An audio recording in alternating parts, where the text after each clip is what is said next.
Hey. Right guys, ginawa yung tangke namin, no. Pinagpalit kasi puro kalawang na kasi to. Ito galing kasi isang motor namin nilipat kasi hindi nga nagagamit yung isang motor namin halos. Kaya dilipat na lang dito. Puno mo ng cable tie, mga 100 piraso. Mayroon doon 1,000 pieces yun. Nakita mo naman. Punong-puno yun. But guys, ito maganda kasi ito di susi. Yung kasi di salpak. Di salpak lang, di pihit. Ayun oh. Tapos puro kalawang yung loob. Pampakilo na ng tangke na to. Matagal na sa serbesyo to. Alright. Oh, lahat pakilo na yan kasi may mga kalawang dito nakabara. Kaya out of serbesyo na. Alright, out of service na. Ito lang ginagamit namin. Yan. Kondisyon na siya kasi bago yung hub. Binili namin na mas may isang single na hindi nagagamit. Ayun oh. Dito galing yan guys oh. Ayan, dito galing yan. Yung hub nun, dito galing yan sa another Honda-Hondahan. Mabubuo na naman to pag binabuo. Ayan, wala yung black. Alright. Diba, nagkalat yung motor ko. Siyam plus yan. Pag nabuo, di 10 na. May big brake pa kami, oh. Dual disc brake. Dinirepres yung makina yan sa nasa bayan.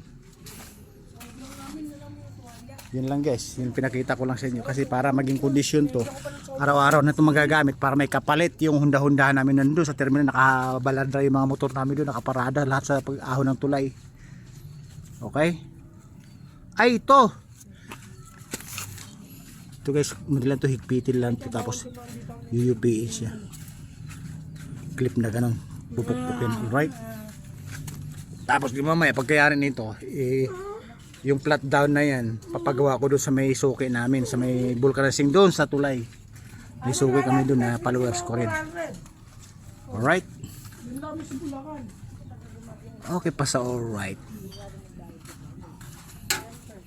Yan guys, matibay na to. Kailangan 8 cable tie nito ilalagay mo. Dalawa dito, tas dalawa sa gitna. Tama na ako na 4. Oo. O diba?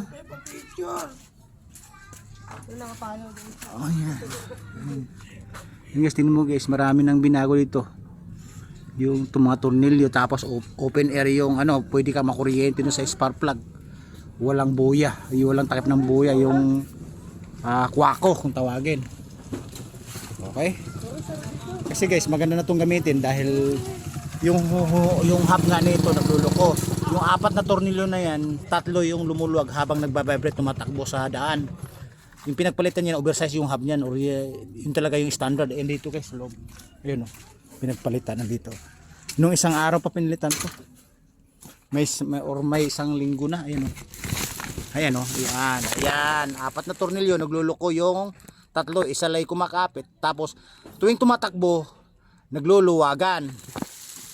Kaya kailangan, kasi hindi po pwedeng ano na hindi kondisyon yung motor namin na ginagamit sa hanap buhay. Kasi nga, overwhelming sa stocks, overwhelming sa karton, bukas makalawa, babiyahin na naman kami.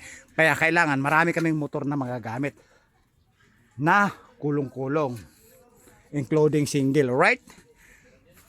Yun lang guys, pinakita ko lang sa inyo yung routine. Ginagawa yung pinagpalit yung tangke na Honda-Hondahan. Ito tangke pa ng budget to, kinonvert lang Ang maganda dito guys, disusi pa to. Alright? Babu! Woo! Hey!